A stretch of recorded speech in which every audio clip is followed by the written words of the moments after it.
Halo Sobat Dunia Seribu Besar, semoga Sobat selalu diberi kesehatan, panjang umur, dan rizki yang melimpah, amin. Sebelum masuk ke alur ceritanya, jangan lupa dukung channel ini ya dengan klik subscribe, like, komen, dan share, terima kasih. Mari kita lanjutkan perjalanan. Li Qiye. Lidah mengeluarkan kata-kata yang mulia, tetapi tubuh tetap jujur, tidak seorang pun akan menolak tawaran Li Qiye, terlepas dari penghinaan dan ketidaksukaan mereka terhadapnya. Banyak sekte papan atas tidak memiliki satu pun senjata Dao Lord. Memiliki satu berarti memiliki fondasi yang kuat untuk masa depan. Sedangkan untuk seorang yang menguasai tunggal, mereka mungkin tidak dapat menggunakan senjata Dao Lord secara maksimal karena berbagai alasan. Ada risiko yang terlibat dalam kepemilikannya juga. Meskipun demikian, mereka dapat menawarkannya kepada sekte mereka dan menikmati ketidakseimbangan yang luar biasa, posisi yang lebih baik dan sumber daya lainnya. Apakah kamu yakin ingin aku melawan hanya dengan itu? Aku tidak ingin menindasmu. Li Qiye kembalinya sambil menatap sang putri. Dia hampir muntah darah karena marah karena dipandang rendah, bagaikan burung phoenix yang terjatuh sementara dan mengalami kemalangan. Satu saja sudah lebih dari cukup untuk membunuhmu, ucapnya dingin. Banyak sekali bualan, tapi lupakan saja.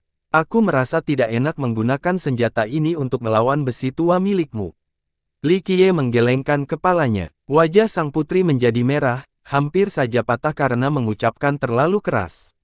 Dia mengingat kembali senjata Dao Lord-nya dan memukulkan tangannya sekali. Baiklah, aku yakin kau tidak akan yakin jika aku menang dengan senjata itu.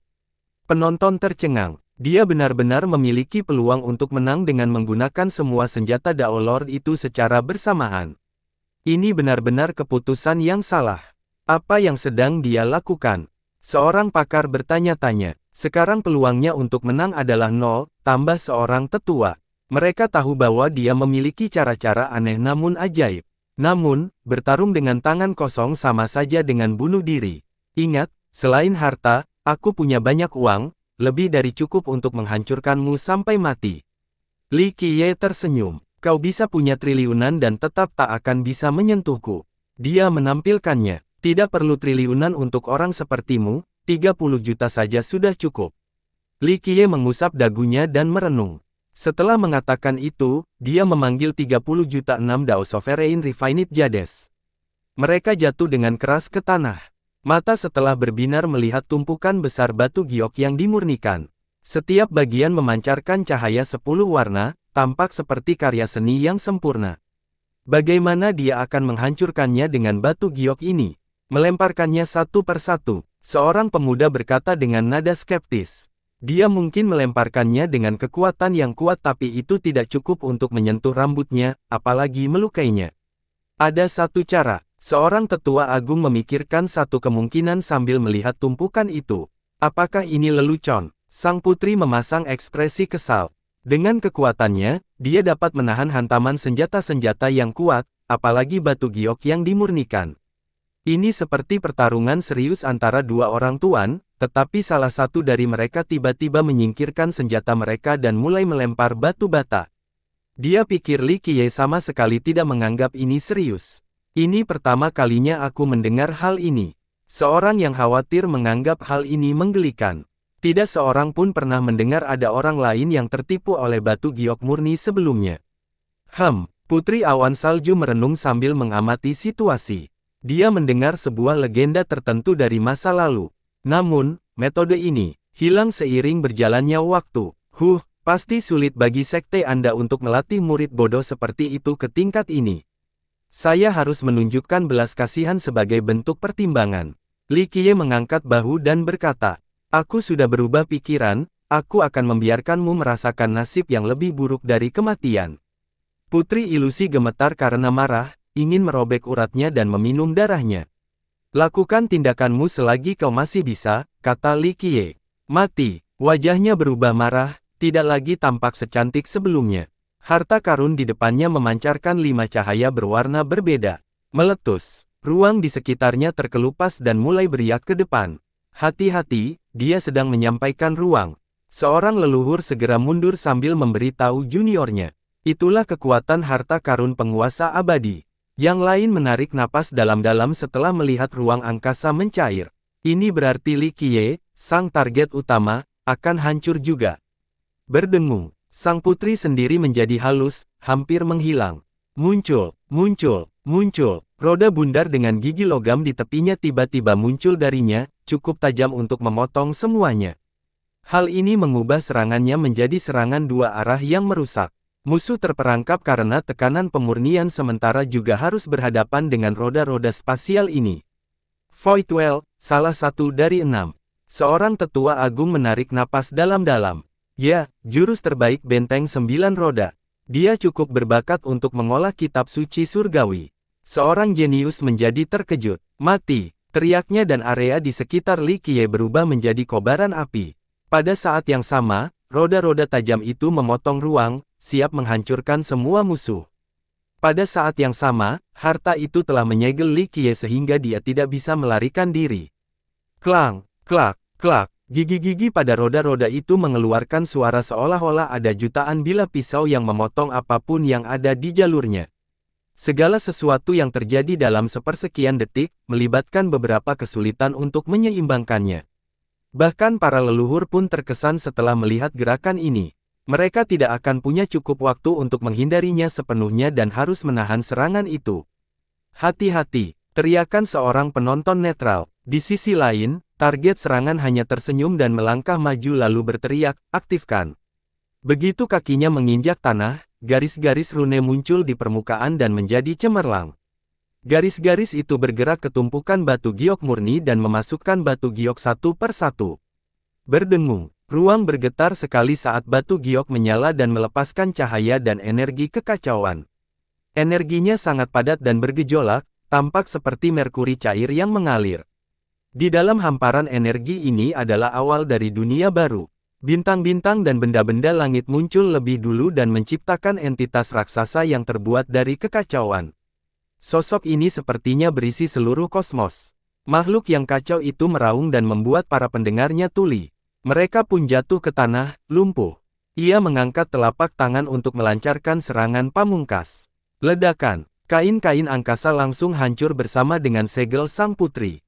Ini menyelamatkan Li Qiye dari situasi berbahayanya, namun sosoknya tidak berhenti di situ. Telapak tangannya terus menekankan lurus ke dada sang putri sambil melintasi ruang. Roda kekosongannya dianggap sebagai salah satu teknik terbaik untuk mengendalikan ruang.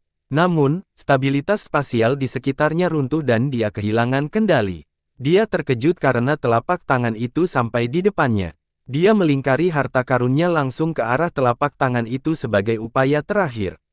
Ledakan. Sayangnya, harta karun Immortal Sovereign masih belum cukup untuk menghentikan telapak tangan yang merusak. Krak, sang putri berteriak kesakitan dan terpental. Darah berceceran di mana-mana dan tulang-tulang di sekujur tubuhnya hancur. Ah! Dia keluar terbang dari Pulau Tortoise Monarch seperti bintang jatuh. Teriakannya terus menggema hingga dia menghilang dari atmosfer kota. Hal ini membuat banyak orang menyukainya. Dia memiliki akses ke kitab suci surgawi di atas senjata penguasa abadi. Ini seharusnya cukup untuk mengalahkan anggota generasi sebelumnya. Sayang, kekacauan itu terjadi dengan mudah menjatuhkannya, nasibnya tetap tidak diketahui. Hal ini membuat kagum. Sebelumnya, banyak yang mengira bahwa kemenangan akan menjadi miliknya. Namun, Li Qiye mengubah hal ini saat ia mengeluarkan sekitar senjata Dao Lord. Setelah itu, dia berubah pikiran dan malah mengeluarkan batu giok murni. Mereka mengira bahwa dia melakukan hal itu sebagai bentuk bunuh diri. Meskipun demikian, ia membuktikan bahwa mereka salah dengan mengirim sang putri berlibur jauh dari Pulau Raja Kura-Kura. Ia tidak memiliki kesempatan untuk melawan sama sekali sebelum menyerang. Ini adalah sesuatu yang harus disaksikan secara langsung untuk dapat dipercaya, tidak ada orang lain yang akan percaya pada cerita konyol ini. Orang-orang menjadi tenang dan menatap tumpukan batu giok yang telah dimurnikan. Mereka menemukan retakan pada batu giok dan kekacauan energinya telah terjadi. Batu giok ini menjadi tidak berguna pada titik ini, sama seperti batu. Apa-apaan itu? Seorang pemuda tercengang. Dia belum pernah melihat serangan seperti ini sebelumnya, menggunakan batu giok untuk bertarung. Terlebih lagi, sang putri adalah seorang jenius yang cakap, bukan orang biasa. Namanya adalah Uang Jatuh. Seorang leluhur akhirnya mengkonfirmasi keakuratannya dan berkata, itu adalah teknik ajaib yang diciptakan oleh leluhur Tang. Itu tidak memerlukan jasa hukum dan energi, seseorang hanya membutuhkan cukup banyak batu giok murni untuk mengaktifkannya. Saya pernah mendengar tentang ini sebelumnya. Pakar lain mengangguk, nenek-nenek moyang itu mengandalkan metode ini untuk mengalahkan banyak master. Rumor mengatakan bahwa dia sangat kaya meskipun tidak memiliki navigasi yang bisa dibicarakan. Apa hubungan Li Qiye dengan Tang? Tanya orang lain. Benar, bukankah dia membeli tanah leluhur mereka? Kata seorang tetua. Lebih dari itu, dia berhasil menggunakan formasi kuno peninggalan leluhur mereka untuk mengalahkan kesembilan. Jadi mereka pasti ada secara teknis. Seorang jagoan berkata, begitulah cara dia mengetahui teknik rahasia mereka. Semua orang menjadi penasaran. Pertama, Li Qiye mengubah dan mengaktifkan formasi Tang. Ini adalah sesuatu yang tidak dapat dilakukan oleh keturunan Tang. Sekarang, dia bahkan menggunakan metode kuno mereka, uang jatuh. Terlebih lagi, baik leluhur dan Li Qiye sangat kaya. Apakah ini hanya kebetulan? Kerumunan orang mengira mereka berasal dari cabang yang sama. Satu-satunya yang berbeda adalah nama belakang Li Qiye. Jika tidak, mereka akan mengira sebagai anggota Tang yang telah memperoleh warisan leluhur mereka. Jatuhnya uang sungguh ajaib, gumam Putri Awan Salju. Hanya sedikit orang yang pernah membaca tentang teknik ini sebelumnya. Mereka mengira itu hanya legenda karena premisnya menggelikan. Bagaimana seseorang bisa menang hanya dengan menggunakan batu giok murni? Selain itu, tidak ada orang lain yang mewarisi teknik ini setelahnya sehingga teknik ini tampak tidak nyata. Hari ini, Li Qiye menunjukkan kepada mereka bahwa itu adalah teknik yang sebenarnya. Putri ilusi kalah hanya dalam satu gerakan atau bahkan kurang. Lagi pula, Li Qiye hanya membuang beberapa batu giok murni, membuktikan kepada semua orang bahwa uang kotornya cukup efektif. Kebanyakan orang berhayal untuk memberi pelajaran pada Li Qiye. Namun, para pengikutnya menghalangi mereka untuk melakukannya. Pada titik ini, tampaknya dia sama sekali tidak membutuhkan bantuan orang lain. Hanya dia dan uangnya saja yang dapat membantai mereka semua, tidak ada yang dapat mereka lakukan meskipun merasa jengkel dengan gaya sombongnya. Hal ini memuaskan suasana hati mereka yang buruk, merasa tidak berdaya melawan seseorang yang mereka anggap lebih rendah. Kesadaran yang muncul ini membuat mereka teringat. Aku yakin semua orang sudah cukup makan, sekarang saatnya berangkat. Mata Li Qiye menyapu seluruh ruangan dan berkata, mereka melaju tanpa mengeluh, terutama bagi mereka yang mendukung sang putri sebelumnya. Mereka menampilkan ekspresi canggung dan hanya ingin segera pergi. Namun, beberapa orang tetap bertahan, Goldflow yang Noble dan Snowcloud Princess. Apa, masih ada urusan? Li Qiye menatap kedua orang berkulit tebal yang duduk di mejanya. Karena keterbatasan kemampuanku, aku punya beberapa pertanyaan yang ingin kuajukan padamu, bangsawan muda.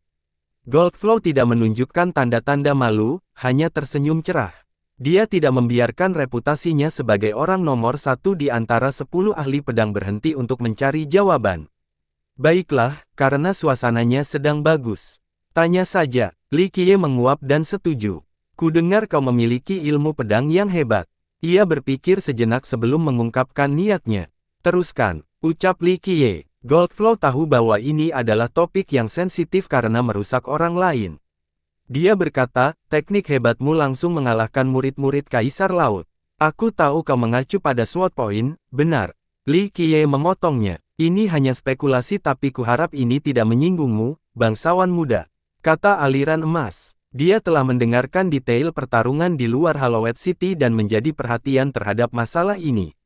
Hari ini, dia mempunyai kesempatan untuk bertanya pada Li Qiye meskipun agak tidak pantas untuk bertanya pada orang lain tentang pemrograman dan seni mereka.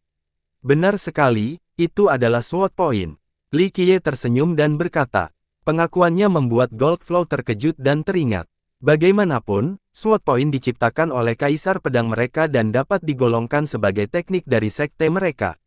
Namun, Li Qiye sudah memilikinya sekarang, tidak ada seorang pun yang mau mengakui memiliki akses ke rahasia sekte lain, tetapi Li Qiye menyatakannya sangat santai. Bakatmu pasti sempurna. Goldflow menenangkan diri dan menarik napas dalam-dalam, saya sudah mencoba selama beberapa dekade dan bahkan tidak bisa menemukan pintunya. Dia sama sekali tidak marah, reaksi yang tidak umum terhadap skenario ini. Kebanyakan orang akan marah karena orang luar memiliki akses ke rahasia mereka.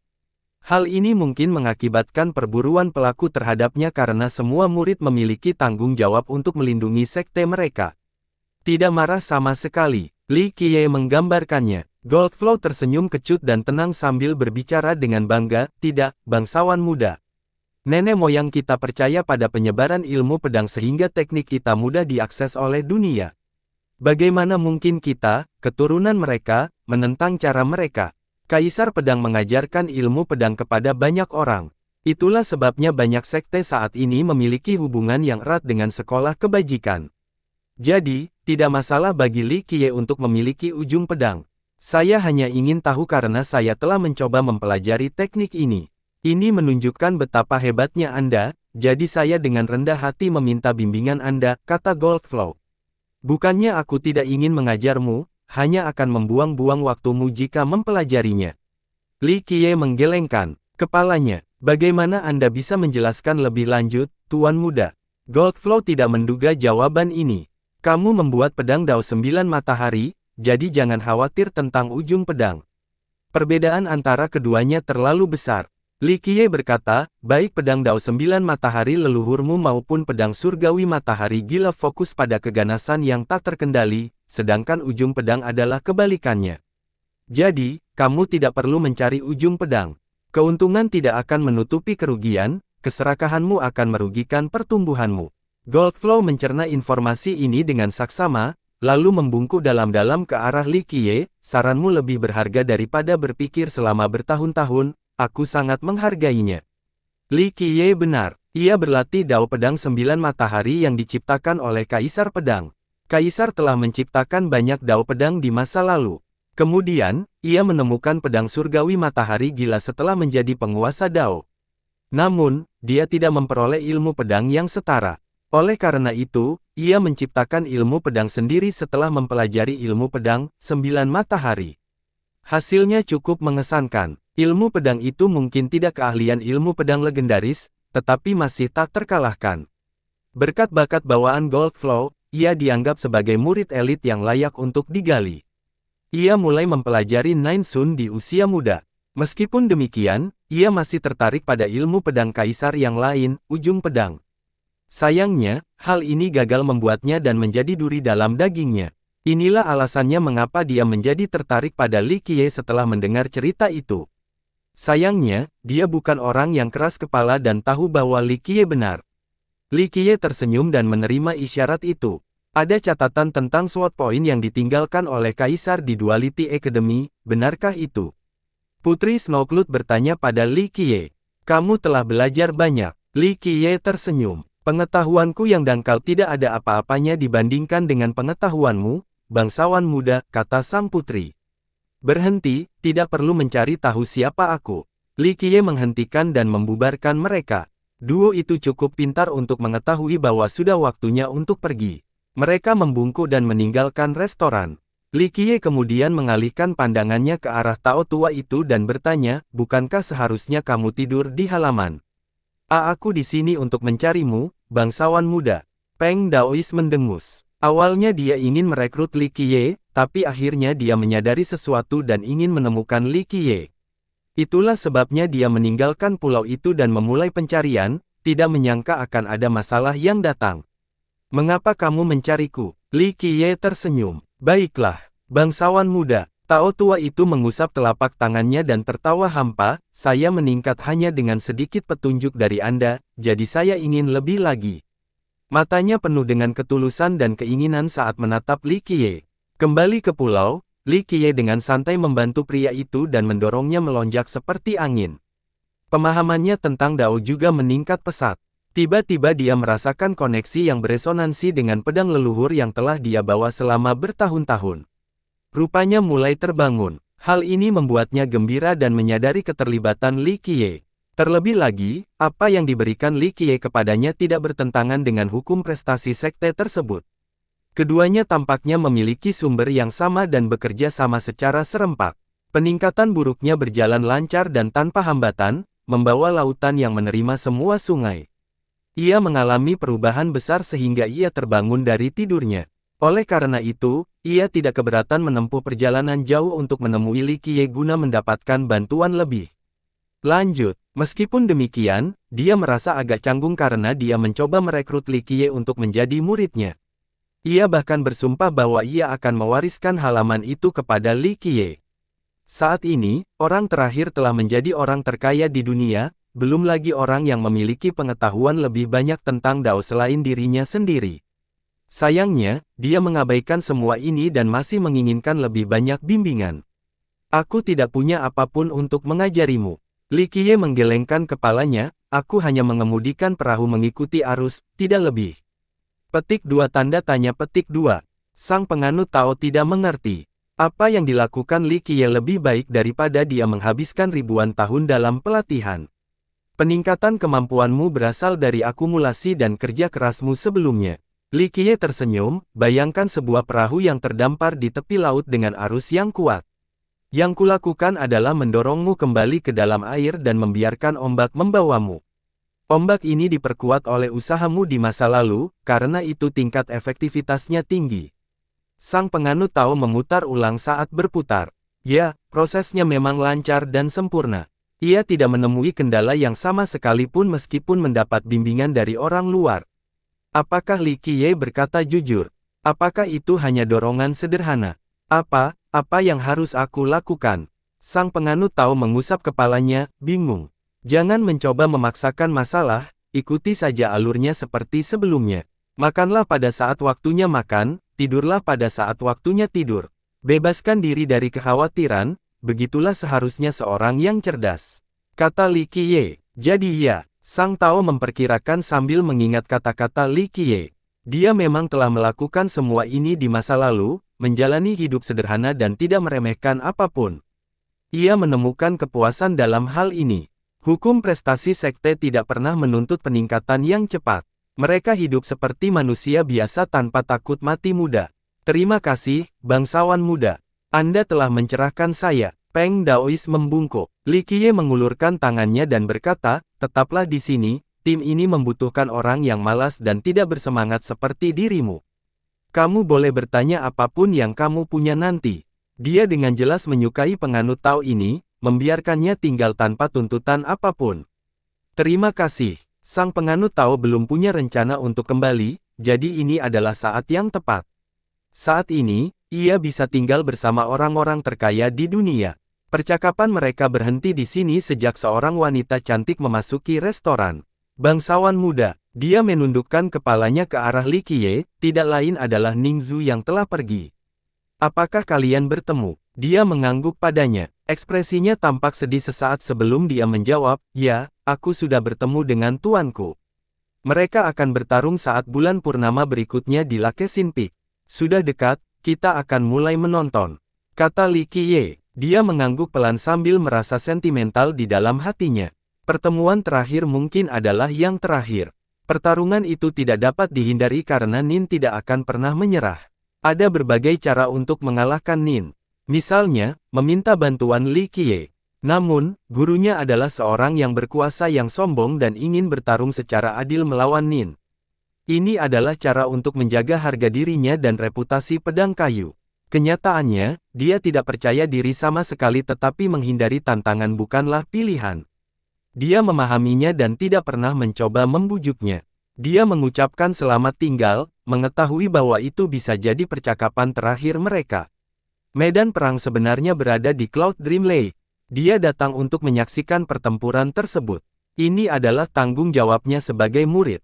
Secara langsung meskipun itu akan sangat sulit. Lakesin Peak bukan milik 18 pulau lainnya, tidak ada bandit di sini juga. Puncak itu dikelilingi udara, tampak seperti pedang yang menusuk langit. Tebing-tebingnya yang berbahaya sangat curam dan hampir mustahil untuk didaki. Berita tentang pertempuran mereka telah menyebar sehingga banyak yang datang untuk menonton. Pineleaf Swortlord adalah salah satu dari 6 master sekte, yang sangat disegani dan dikenal karena ilmu pedang. Di sisi lain, Nin tidak membutuhkan perkenalan yang panjang. Semua orang tahu tentang daunnya dan sifat pedang yang menyalakannya. Kesembilan membaik dengan cepat. Seorang penonton menarik napas dalam-dalam dan merasa takut.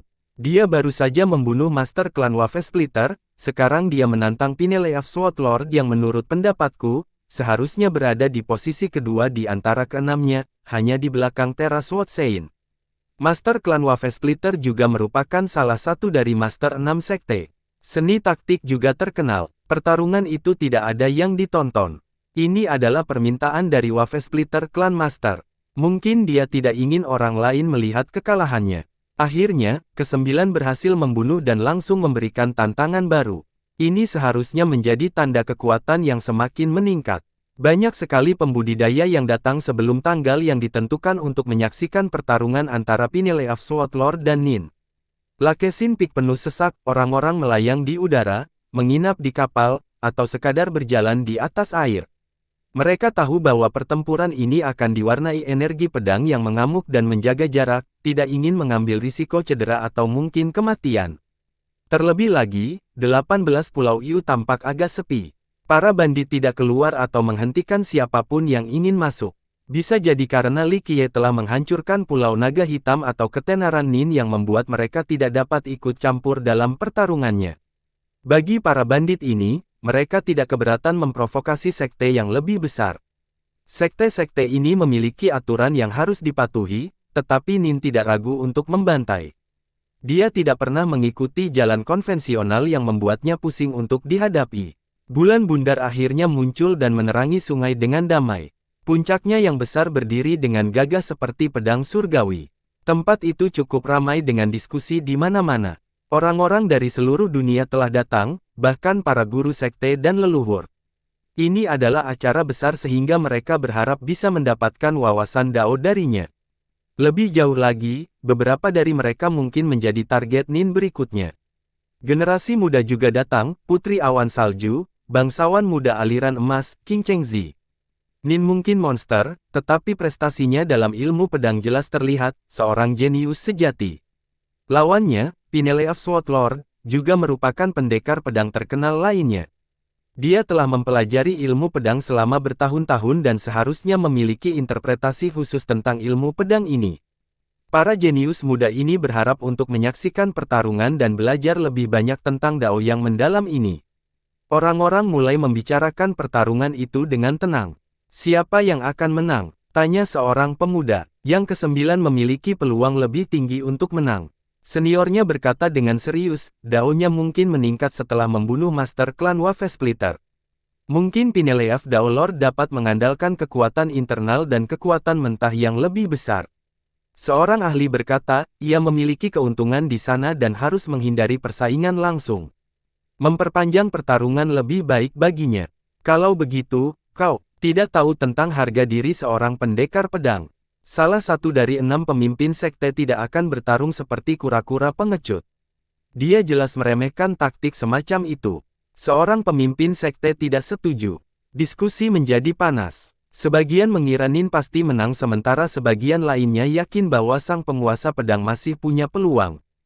Klang, klang, klang. Tiba-tiba, pedang mereka mulai bergetar sehingga mereka segera melihat ke arah sumber gangguan. Mereka melihat seorang pemuda berjalan di udara dengan banyak lelaki tua yang menemaninya. Ia mengenakan jubah abu-abu sambil memegang pedang, tampak gagah dan berpengalaman melebihi usianya. Ia tidak perlu mengaktifkan auranya untuk menjadi pusat perhatian. Sebenarnya, dia sengaja menyembunyikan aura dan energi pedangnya. Namun, hal itu malah memberikan kesan bahwa dia adalah lautan tanpa batas atau jurang tanpa dasar. Sebaliknya, pedang di pelukannya memancarkan energi pedang yang mengerikan. Hanya satu helai saja yang dapat menghancurkan siapapun yang hadir di sana. Pedang penguasa Dao. Kerumunan orang menarik napas dalam-dalam setelah menyadari level pedang itu dan gemetar ketakutan. Sion Abyss, seorang pedang jenius yang hebat, nomor 1 dari 10 ahli pedang ajaib. Seseorang berteriak setelah melihat. Jadi itu Abyss Sion. Yang lain terguncang. Pangeran penembak bintang, bangsawan 100 pedang, dan dia semua berasal dari Kaisar Laut. Namun, dia jauh lebih kuat dari dua lainnya. Dia memiliki pedang Dao Abyss.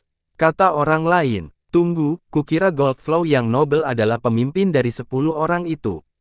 Seorang pemuda bertanya dengan rasa ingin tahu. Yah, Menurutku, Abyss Sion adalah yang nomor satu karena Dao-nya sebenarnya adalah salah satu dari 9 Dao. Pedang 9 matahari Dao bukanlah Dao yang sebenarnya, aku yakin ada perbedaan yang cukup besar. Jawab teman, ada banyak jenius dari Kaisar Laut, tetapi dialah satu-satunya yang memiliki akses ke pedang Dao Abyss. Ini menunjukkan banyak hal tentang bakatnya. Dia sudah sangat kuat dengan pedang Dao Abyss. Seorang pemuda berkumpul, lalu seberapa kuatkah Raja Pedang Lautan Damai karena dia juga memiliki pedang Dao Lautan luas. Itulah alasannya dia masuk ke dalam 3 besar dari 6 pemain meskipun usianya masih muda, jelas seorang senior. Kaisar Laut merupakan satu-satunya sekte di benua pedang yang memiliki 2 pedang Dao Surgawi, Phasea dan Abyss. Pedang Dao Laut luas berasal dari cabang leluhur mereka, penguasa Dao Laut Pedang. Pedang Dao Abyss adalah milik penguasa Dao ketiga mereka, penguasa Dao Abyss Ungu. Valet Abyss Dao Lord awalnya adalah seorang manusia yang hidup di bawah Kaisar Laut. Dia sebenarnya bukan anggota sekte ini tetapi akhirnya menjadi penguasanya. Ini adalah kisah yang cukup menarik. Hal ini ada hubungannya dengan pertunangannya. Pertunangan ini disetujui oleh kedua keluarga bahkan sebelum mereka lahir. Keduanya berasal dari desa kecil di Si Emperor, tetapi ia cukup beruntung untuk dipilih sebagai murid. Berkat bakat bawaannya yang luar biasa, ia menjadi seorang jenius luar biasa di sana.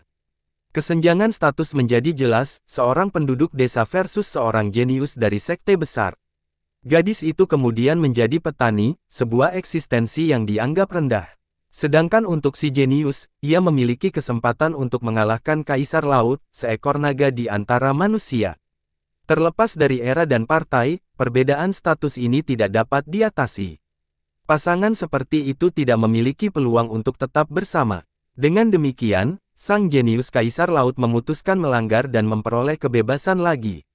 Gadis itu menjadi marah karenanya dan melarikan diri dari rumah untuk mencari seorang guru untuk lingkungannya. Sayangnya, dia tidak mendapatkan apapun dan menjadi wanita setengah baya dalam waktu singkat. Hal ini masih belum cukup untuk membuatnya menyerah dan ia pengecualian untuk mendaki jalan ini.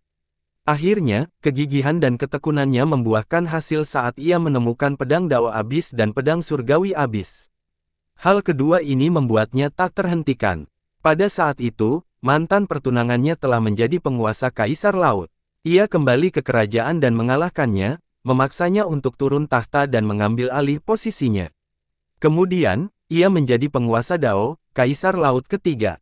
Kontribusinya menjadikan sekte tersebut satu-satunya di benua itu yang memiliki 2 Dao Agung Surgawi, fondasi yang tak tergoyahkan. Pengaruhnya masih terasa hingga saat ini, tidak berlebihan jika dikatakan bahwa statusnya di sana tidak kalah dengan Swordsi Dao Lord. Dia juga cukup populer di kalangan orang luar karena asal-muasal usul dan kebangkitannya yang menarik. Meskipun demikian, satu hal yang perlu diperhatikan adalah tidak seorang pun tahu bagaimana dan di mana dia memperoleh pedang Dao Abyss dan pedang yang sebenarnya. Dia tidak pernah memberi tahu keturunannya sebelumnya. Legenda mengatakan bahwa selama pencarian Dao-nya yang sia-sia, dia berisiko mengambil memasuki zona pemakaman pedang. Dia nyaris selamat dan akhirnya menemukan pedang dan Dao-nya. Tentu saja ini hanya rumor yang belum berfungsi karena sang Dao Lord tidak pernah membicarakan masalah ini. Secara keseluruhan, Kaisar Laut menjadi dominan saat ia memiliki akses ke 2 Dao pedang. Hanya seninya saja yang luar biasa. Konsensusnya adalah bahwa Dao pedang surgawi lebih kuat daripada Dao pedang penguasa Dao. Semua jenius mendambakan salah satu dari 9 itu karena hal itu akan menjamin masa depan yang cerah. Mereka pasti akan menjadi bangsawan di kemudian hari. Beberapa raksasa di benua pedang memiliki Dao surga ini. Sayangnya, sangat sedikit anggotanya yang memenuhi syarat untuk mempelajarinya. Oleh karena itu, Abyss Sion adalah sosok yang istimewa dan agresif. Statusnya jauh melampaui Pangeran Mulia dan penembak bintang 100 pedang. Siapa yang akan menghentikan jalan surga? Dia nomor 1, tidak perlu diragukan lagi. Kata yang lain, meskipun tidak ada peringkat yang ditentukan oleh pertempuran, sebagian besar percaya bahwa tempat pertama adalah milik Abyss Sion atau Gold Flow yang nobel. Para pendukung sang keturunan selalu mengulangi keyakinan mereka bahwa pedang Dao Abyss lebih kuat dari pedang Dao 9 Matahari. Selain itu, mereka menyatakan bahwa kecakapan sosial bangsawan muda Goldflow memainkan faktor besar dalam peringkatnya, bukan kekuatan yang sebenarnya. Beberapa saat kemudian, kerumunan mulai melihat ke arah orang-orang tua di belakang pewaris. Mereka semua mengenakan jubah sederhana dan menyembunyikan aura mereka. Meskipun demikian, para pemimpin tetap mengenali mereka. Mereka adalah tokoh-tokoh yang berpengaruh dari ibu kota Kaisar Laut, Pelindung dan Tetua. Saya rasa keturunannya tidak datang hanya untuk menonton, kata seorang pakar. Ya, ini mungkin misi untuk melihat seberapa kuat kesembilan bagi raja mereka. Kata yang lain. Yang lain setuju dengan ini karena Raja Pedang Lautan Perdamaian mungkin akan menjadi sasaran pada akhirnya. Kelompok keturunan itu mungkin ada di sini untuk mengamati pedang senior ke-9 dan mengukur kekuatan sebagai persiapan untuk pertempuran mendatang. Sang pewaris datang dan menyapa Goldflow yang nobel dan Snowcloud Princess. Tingkat formalitas dan kesopanan ini diperlukan karena mereka berada dalam kelompok yang sama. Banyak yang memperhatikan ekspresi mereka, terutama saat ia berbicara dengan Goldflow yang nobel. Mereka mengira persaingan sengit antara keduanya tidak dapat dihindari. Sayangnya, mereka kecewa karena tidak ada tanda-tanda persaingan dan permusuhan yang sama sekali. Keduanya tetap mengucapkan sopan dan ramah. Klang, sebuah kilatan pedang tiba-tiba muncul dan membuat semua orang gemetar. Pedang mereka sendiri menjadi tidak bisa berkomunikasi dalam sepersekian detik ini.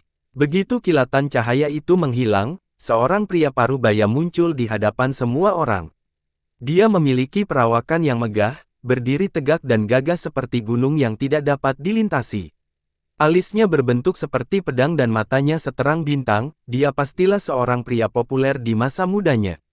Sebuah simbol unik yang tertanam di dahi, tampak seperti sepasang sayap yang berkelap-kelip. Orang suci pedang Tera, seorang guru sekte membungkuk dan memberi salam padanya. Acaranya mengejutkan halayak dengan luar biasa. Pemimpin 6 Master Sekte, salah satu dari 2 orang suci. Seseorang menarik napas dalam-dalam. Oleh karena itu, mayoritas orang yang memimpin kepala memberi salam kepadanya, tanpa mempedulikan apakah mereka mengenalnya atau tidak. Dia membungkuk sebagai jawaban. Dia adalah penguasa kuil pedang dan anggota generasi sebelumnya. Saat ini, 6 Master Sekte dan 6 Raja memegang otoritas dan pengaruh besar di benua pedang.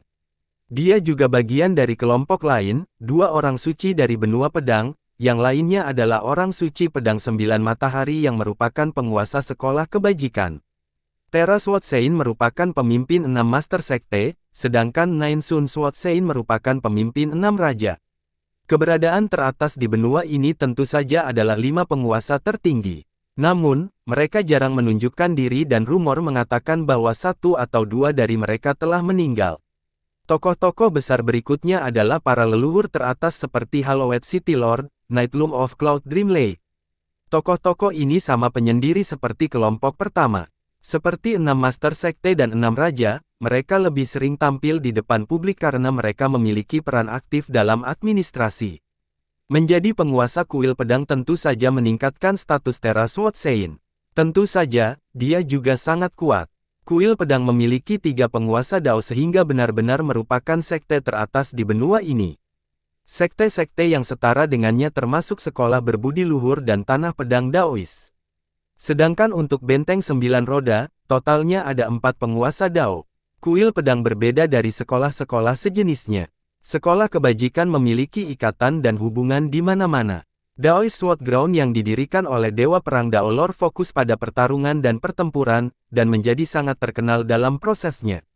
Di sisi lain, Sword Temple bersuara rendah hati dan jarang berinteraksi dengan orang luar. Meskipun demikian, hal ini tidak mengurangi prestise mereka karena jumlah penguasaan Dao dan kekuatan bawaan mereka. Pendirinya adalah Ratu Pedang. Beberapa orang mungkin menghubungkan gelar ini dengan Sword Emperor of Virtuous School. Kenyataannya, keduanya tidak ada secara umum satu sama lain. Terlebih lagi, era Sword Queen jauh lebih awal selama era Chaotic. Dia tiba-tiba muncul dan menyapu bersih zona terlarang untuk membuat namanya terkenal. Lucunya, alasan dibalik gelarnya adalah karena pernyataan terkenalnya, "Saya memimpin, pedang mengikuti." Era itu tidak memiliki ketenangan seperti yang dinikmati di era modern. Zona terlarang terus berpindah-pindah dan kejadian aneh sering terjadi yang merugikan semua makhluk hidup. Bahkan para pembudidaya tingkat atas pun hanyalah serangga pada masa itu.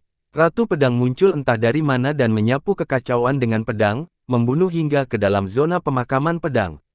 Dia menepati janjinya dan benar-benar memimpin dunia. Untuk menghindari kekacauan, memaksa semua orang untuk tunduk. Kemudian, ada penguasa Dao lain yang ahli dalam pedang. Misalnya, Kaisar Pedang, penguasa Dao Suci, penguasa Dao Penembak Bintang. Sayangnya, mereka tidak ada apa-apanya dibandingkan dengan mereka. Itulah sebabnya Kaisar Pedang tidak setuju dengan gelarnya, tidak ingin menyebut dirinya Kaisar, dan lebih memilih Santo Pedang. Secara keseluruhan, slogan tersebut benar-benar menangkap semangat zamannya, Ratu Pedang memimpin, pedang mengikuti. Konon mengatakan semasa muda, ia memperoleh Terra Sword Dao dan Terra Heavenly Sword. Kekayaan yang mencengangkan ini bukanlah batasnya. Kemudian, ia membuat pedang bernama Everstanding dan Dao yang setara dengan nama yang sama. Pedang Dao ini dianggap sebagai yang terbaik dari semua pedang Dao milik penguasa Dao. Pedang ini sangat dekat dengan tingkatan 9. Oleh karena itu, beberapa orang percaya bahwa sampai batas tertentu, kuil pedang memiliki jalan surga kedua, seperti kerajaan pedang Kaisar Laut. Oleh karena itu, Terra Sword Sein mendapat rasa hormat dari banyak orang meskipun dia lebih muda dari 5 orang lainnya dan jarang menunjukkan dirinya. Roh Langit, seseorang sambil-sambil melihat simbol unik di dahi. Namun, tubuhnya yang agak besar tampak tidak cocok untuk seorang roh langit. Tidak sepenuhnya, dia berdarah campuran dengan garis keturunan roh langit yang kuat. Seorang jagoan dari generasi sebelumnya menggelengkan kepalanya. Tidak ada yang benar-benar terkejut melihat di sini bersama. Dia berada di perahu yang sama dengan yang lain, berpotensi menjadi target ke-9 berikutnya. Saat menghadapi musuh yang begitu kuat, dia tidak punya pilihan selain ketenangan hati-hati. Persiapan diperlukan. Siapa yang akan menang antara dia dan Nin? Pertanyaan serupa pun muncul. Terra Sword Sein menduduki peringkat pertama di antara 6 Master Sekte, tetapi yang ke-9 adalah monster. Jika pendekar pedang kalah, maka tidak seorang pun dari generasi sebelumnya dapat melawan ke-9. Lawan sejatinya adalah monster penyendiri seperti 5 penguasa. Seorang pemimpin klan berkata, semua orang terkejut. Pertumbuhan ke-9 tidak terkendali. Gemuruh. Tiba-tiba, sebuah kereta semahal mungkin muncul di cakrawala. Kereta itu menghancurkan ruang di bawahnya saat mendekat sambil memancarkan cahaya yang menyilaukan. Wah, kereta siapa itu? Penonton tercengang. Kereta Luminosity, siapa sebenarnya yang mengakuinya? Seseorang bertanya-tanya karena harga jualnya adalah 1 miliar. Siapa lagi yang punya gaya sombong seperti ini selain orang-orang terkaya di dunia? Kata yang lain dengan nada getir. Anak nakal itu pindah haluan lagi, berapa banyak barang bagus yang dibelinya? Tanya pakar lainnya. Kereta Li Qiye sebelumnya juga sangat mahal, tetapi dia menggantinya setelah beberapa hari. Siapa yang tahu berapa banyak lagi kereta yang masih tersedia? Jangan heran kalau dia menukarnya setiap hari, itu bukan masalah besar baginya.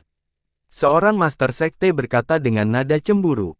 Bagaimanapun juga, kereta yang mahal juga merupakan harta karun yang kuat yang dapat digunakan di medan perang. Pada saat ini, Li Qiye hanya menggunakannya untuk pamer. Biasanya, hanya mereka yang berada di level teratas yang memenuhi syarat untuk mengendarainya. Li Qiye benar-benar menghancurkan pola ini. Dia akan bangkrut jika terus menghabiskan uang seperti ini. Seorang pemuda bersinar sambil diam-diam menyesali betapa tidak adilnya dunia ini. Begitu kereta sudah cukup dekat, mereka melihat gadis Li Qiye sedang beristirahat santai bersama 3 di sekitarnya, Ningzu, Luqi, dan Su Yiyun. Ia langsung menjadi topik perbincangan banyak orang.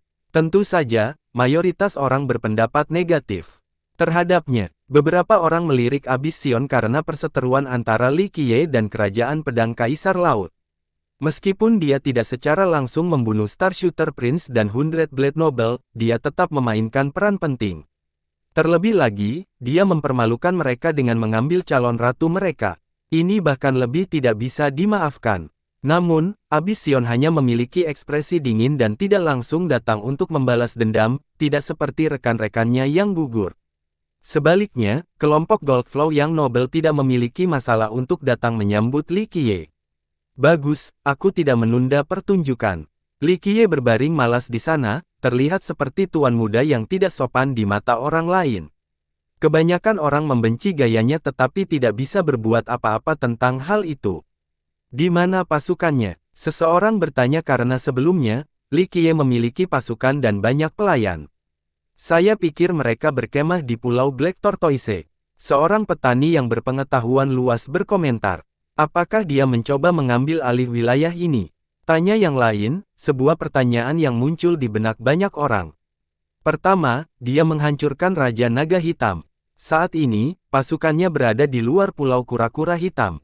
Hal ini membuat orang-orang berpikir tentang niatnya di sini, di danau. Baiklah, Little Nin, kapan kalian berdua bertarung? Aku tidak ingin kehilangan tidur siangku. Li Qiye menguap lalu berteriak.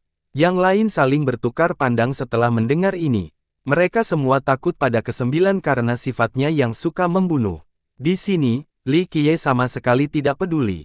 Apakah dia ingin bunuh diri? Tanya seorang pemuda. Tidak, dia pernah menekan Nin sebelumnya. Seorang senior menjawab. Dia meminjam kekuatan tanah itu.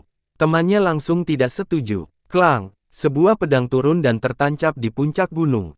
Energi pembunuh segera menyapu ke empat arah seperti tsunami. Oh, ibu. Orang-orang menjadi takut sementara para petani yang lemah terpental dan terluka. Mereka sudah menjaga jarak di awal namun energi gelombang masih melukai mereka. Kesembilan, ketika ombak menghilang, mereka melihat seseorang berdiri di puncak. Keheningan segera terjadi sementara orang-orang menyaksikan dengan napas tertahan. Kesembilan telah pulih dari luka-lukanya sebelumnya karena Li Qiye. Tampaknya pukulannya juga telah meningkat. Dia memiliki sikap acuh tak acuh dan tanpa emosi yang sama, memandang penampilan itu seolah-olah mereka tidak lebih dari mayat. Jadi itu kesembilan. Semua orang merasa tidak nyaman dengan kehadirannya. Mereka yang lebih kuat tidak berani meremehkannya karena aura pembunuhnya lebih pekat daripada seorang pembunuh. Menjadi lebih kuat atau memiliki latar belakang yang kuat tidak menghentikan seseorang dari kemungkinan diburu olehnya. Mereka yang melihatnya pertama kali hari ini berpikir bahwa dia layak mendapatkan miliknya. Dia menatap tajam ke arah Li Qiye. Hal ini membuat banyak orang berpikir tentang kemungkinan pertarungan antara keduanya. Kesembilan hampir kehilangan nyawanya dalam pertempuran sebelumnya.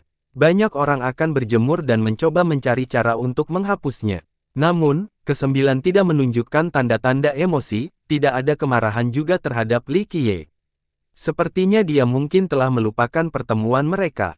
Tidak buruk. Li Qiye menggenggam tangan dan berkata, pulih dan menjadi lebih kuat dalam waktu yang singkat. Ilmu pedangmu juga meningkat. Keberanian dan semangat seperti itu mengagumkan.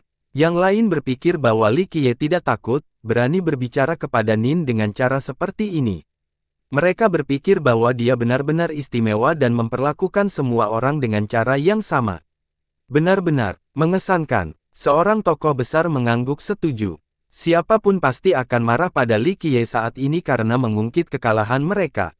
Akan sulit menyembunyikan emosi ini, tetapi kesembilan sama sekali tidak menunjukkan kemalasan. Pengendalian mental seperti itu menjadikannya istimewa. Apakah dia sudah lebih berkembang? Yang lain menjadi takut dengan perkembangan luar biasa Nin. Bahkan 6 Master Sekte dan 6 Raja pun takut padanya sekarang. Misalnya, Teras Watsein mengamati Nin dengan cermat dan ekspresi serius, tidak berani meremehkan musuh. Tidak heran mengapa dia berhasil membunuh Wave Splitter Sovereign. Seorang leluhur berkata dengan lembut, hanya sedikit dari generasi sebelumnya yang dapat bertarung dalam pertarungan 1 lawan 1.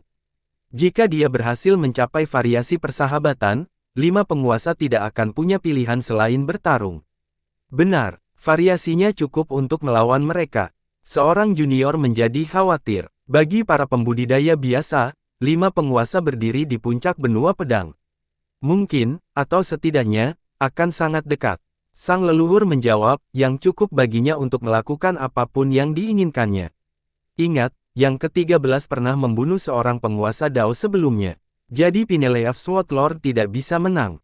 Teman-teman pedang kayu menjadi khawatir. Ke-9 telah membuktikan kekuatan kepada semua orang. Namun, orang-orang lebih takut padanya daripada ahli lainnya seperti kedua orang suci itu. Mereka merasa seolah-olah dia adalah perwujudan kematian meskipun dia bukan pembunuh massal. Ada sesuatu tentang dirinya yang menanamkan rasa takut yang mendalam pada semua orang. Mereka tahu bahwa situasi yang dihadapi Pineleaf Swordlord sangatlah buruk. Raja Pedang akan bertarung apapun yang terjadi. Seorang ahli yang tahu itu mendesah pelan. Pineleaf Swordlord tentu saja tidak akan lari atau menolak tantangan tersebut mengingat reputasinya. Ningzu diam-diam memperhatikan meskipun tahu hasilnya tak terelakkan. Sayangnya, dia tidak bisa berbuat apa-apa. Tuannya berhak mengambil keputusannya sendiri. Bulan bundar sudah tinggi di titik ini. Sudah waktunya, ini akan segera dimulai. Di mana Raja Pedang Daun Pinus? Beberapa orang menatap bulan, berdengung. Sebuah kekuatan agung menjawab mereka. Itu tidak terganggu dan tidak membuat siapapun terlempar. Sebaliknya, itu penuh dengan kekuatan hidup. Kedekatan yang nyaman ini meresap ke dalam inti, menyebabkan para penonton terpesona. Kekuatan hidup ini memiliki sifat yang tidak mudah goyah, seperti batu besar di dasar danau, tidak ada yang dapat menggesernya. Dia ada di sini. Orang-orang mengenali aura Sang Raja Pedang. Percikan, udara memercik dengan keras. Orang-orang menoleh dan melihat sesuatu bergerak dengan kecepatan yang luar biasa. Dari pantulan di udara, benda itu menyerupai seekor naga hijau yang melintasi danau Cloud Dream. Mereka yang berada di Cloud Dream Lake merasa seolah-olah berada di hutan dengan pepohonan yang menjulang tinggi. Mereka menghirup udara segar dan kekuatan hidup meresap ke dalam organ-organ mereka. Berdesir, akar mulai tumbuh di puncak yang berbahaya itu, tampak seperti naga yang menembus masuk dan keluar dari tebing yang halus. Kemudian muncul bunga dan tanaman merambat yang muncul di akar besar dan di dinding itu sendiri. Lakesin Peak tidak lagi sepi karena banyaknya bentuk kehidupan baru yang bermunculan, lapisan hijau ditambahkan ke permukaan. Tuan Pedang Daun Pinus ada di sini. Orang-orang menyadari bahwa dia ada di sini meskipun tidak benar-benar melihat dia. Wujud asli Sang Raja Pedang adalah iblis pohon pinus dengan kekuatan hidup yang tak terbatas. Itulah sebabnya kehadirannya mengakibatkan pohon-pohon dan bunga-bunga bermekaran. Sebuah pohon besar akhirnya muncul di puncak gunung, dahan dan daunnya berkibar tertiup angin. Pohonnya tidak terlalu besar tetapi tampak cukup kuat. Pohon itu berdiri kokoh dan bertahan dalam waktu ujian setelah jutaan tahun. Tubuhnya mengarah lurus ke atas seperti pedang yang siap membelah langit. Penonton langsung tahu bahwa itu adalah sesuatu yang istimewa. Di bawah pohon itu ada seorang lelaki tua dengan aura kuno yang mengandung sedikit keganasan yang tak terlukiskan. Dia adalah pedang terhunus yang siap menggemparkan dunia setelah tebasan pertama. Itu dia, teriakan seseorang setelah melihat lelaki tua itu. Pineleaf Swordlord hadir untuk menjawab tantangan tersebut. Dia mungkin bukan yang terkuat di antara 6 Master Sekte, tetapi dia adalah yang tertua dan merupakan salah satu raja yang paling lama berkuasa di pedang kayu. Pembicaraan tentangnya selalu bernada hormat. Hari ini, permasalahannya suram sehingga kepadatan lebih tenang dari biasanya. Sudah waktunya, seorang ahli yang lebih tua menatap bulan purnama. Kesembilan mengalihkan fokusnya kembali ke lawannya, masih dengan mengabaikan tak acuh yang sama. Tampaknya satu-satunya hal yang ia pedulikan di dunia ini adalah pedangnya. Kau di sini, katanya dingin. Tidak ada agresi dalam suaranya, tetapi pendengar merasa seperti ada pedang tak terlihat yang mengiris hati mereka. Setiap kata menyerupai dua pedang yang saling bergesekan dan membuat mereka tidak nyaman. Ya, Raja Pedang telah sepenuhnya siap untuk pertarungan ini dan siap menghadapi apapun. Sudah beres semuanya, tanya ke-9, yakin akan kemenangannya. Hal ini mungkin akan memberikan tekanan besar kepada Sang Raja Pedang karena lawannya tampak cukup percaya diri. Terima kasih sudah bertanya, aku sudah mengatur semuanya. Ini akan menjadi pertarungan sampai mati, semuanya akan berakhir di sini, tidak ada perseteruan dan keluhan. Sang penguasa pedang tersenyum, dia tampak siap mati, bahkan jika ia kalah, pedang kayu tidak akan melanjutkannya lebih jauh. Tentu saja, Nin tidak pernah takut akan balas dendam dan orang lain yang ingin membalas dendam. Mentalitas penguasaan pedang itu luar biasa. Aku tidak bisa dibandingkan dengannya. Tera Sword Sein mendesah sentimental. Meski ia tampak mengalami kerugian besar, banyak orang tetap menghormatinya. Baiklah, sampai mati, kata ke-9. Sang penguasa pedang fokus pada lawannya dan energi pedang memandang ke matanya. Sinar yang terlihat memberi isyarat kepada banyak orang bahwa ia akan segera dimulai. Dia sesuai dengan reputasinya, kata seorang pakar setelah merasakan energinya. Sampai mati, kata Raja Pedang. Dentang, Sebuah suara pujian terdengar sebelum dia menghunus pedangnya. Pedang-pedang lainnya mulai berharmonisasi dan bergetar juga. Energi pedangnya mulai merangkum wilayah itu secara menyeluruh, menjangkau setiap lekukan dan celah dan memungkinkannya menjadi dominan. Tampaknya ia telah menguasai medan perang ini sepenuhnya. Sentimen mulai menjadi lebih positif baginya. Dia memiliki inisiasi saat ini. Seorang pakar berkomentar, dia lebih kuat dari yang diharapkan. Sang penguasa pedang mengambil langkah pertama dan mengelilingi medan perang dengan energinya yang menyeluruh. Dentang, sebuah bunyi dentingan keras terdengar dan menyerang wilayah kekuasaan Raja Pedang, menghancurkannya dengan mudah.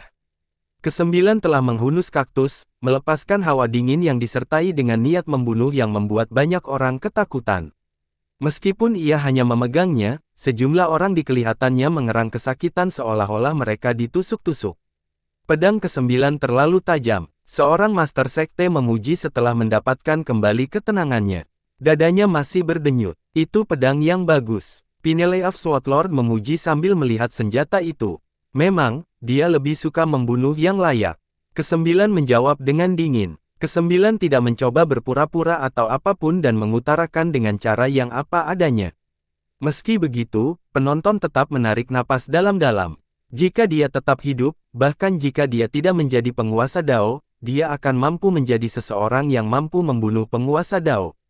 Semangat dan pola pikirnya melampaui semua rekan-rekannya. Seorang leluhur yang perkasa menganalisis dengan tenang. Aspek terbaik ke-9 bukanlah bakatnya, melainkan kegigihan dan obsesinya yang mengerikan. Bahkan orang-orang yang netral pun berharap dia mati. Keberadaan orang seperti dia di sekitar mereka cukup berbahaya. Meskipun dia tidak pernah menantang yang lebih lemah, dia sebenarnya tidak keberatan membunuh yang lemah. Apa yang terjadi di dataran Tang adalah contoh yang sempurna. Moralitas tidak pernah menghalanginya. Jika dia ingin membunuh, dia pasti akan membunuh manusia tanpa rasa takut terhadap sentimen publik dan reaksi keras. Tokoh besar lainnya tidak akan pernah menyerang junior, tetapi tidak demikian halnya dengan Nin. Cabut pedangmu. Ke-9 mengarahkan bilah pisau ke arah penguasaan pedang. Klang, sang penguasa pedang melepaskan sarungnya. Bilahnya tampak terbuat dari kayu hitam dengan garis-garis rumit dan kilau hitam. Pedang kayu itu tidak memiliki aura yang kuat tetapi memberikan kesan yang cukup berat. Para penonton berpikir bahwa mereka tidak akan mampu mengangkatnya. Namanya Langit Hangus. Dia menceritakannya dan berkata, ketika aku berubah dari wujud iblisku menjadi wujud manusia, api surgawi turun dan membakarku, meninggalkan satu akar ini. Aku memperkenalkannya sebagai pedang dan telah menggunakannya sejak saat itu. Surga hangus. Yang lain tidak mengenal pedang kayu ini. Mengapa dia tidak membawa pedang Dao Lord? Aku yakin pedang kayu punya satu. Yang lain bertanya-tanya. Meskipun leluhur mereka, pedang kayu iblis suci, bukanlah seorang penguasa Dao, sekte tersebut telah menghasilkan seorang penguasa Dao sebelumnya. Penguasa Dao bambu giok sangat brilian sehingga senjata apapun yang ditinggalkannya akan sangat luar biasa. Ditambah lagi, pedang kayu iblis suci seharusnya juga meninggalkan senjata-senjata hebat. Namun, pada momen krusial ini, Pineleaf Swortlord tidak membawa satupun dari mereka. Benar, aku juga tidak mengerti. Dia akan memiliki peluang lebih tinggi untuk menang dengan senjata Dao Lord.